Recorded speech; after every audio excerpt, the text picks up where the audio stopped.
All right, we're gonna do a little shed tour here.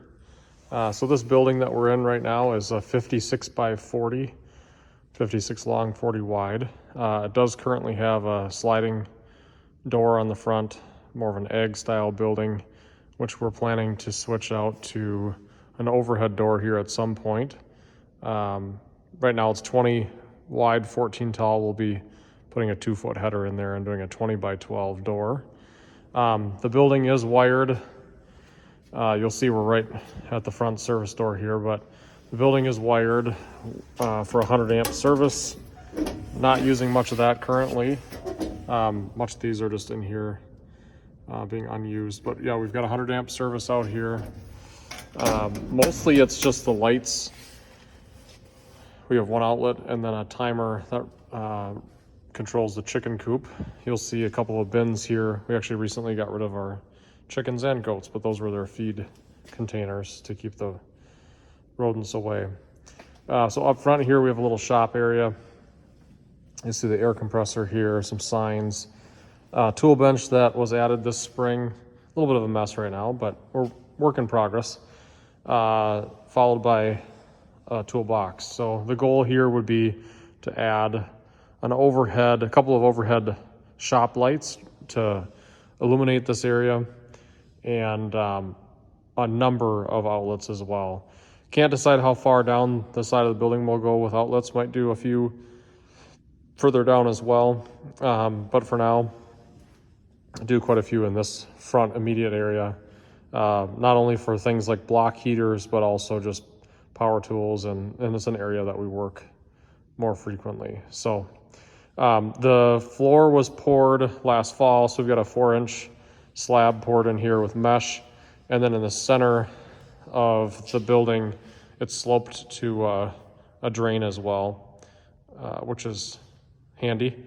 Over on this other side, another big upgrade that we did was pallet racking. So this is 8-foot tall racking, 12 foot per section, so we've got 24 feet overall.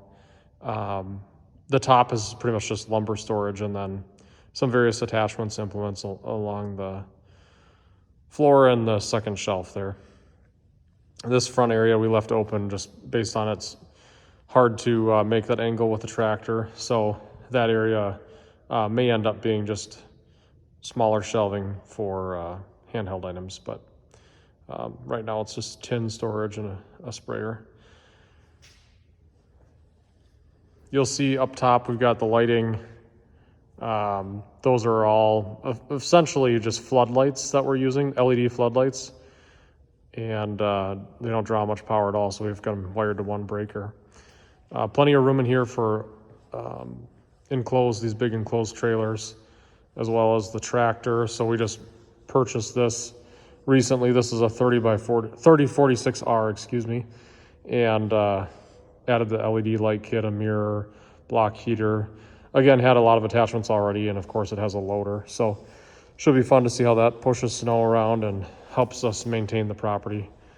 This is the shelving that we're considering moving over to that other corner.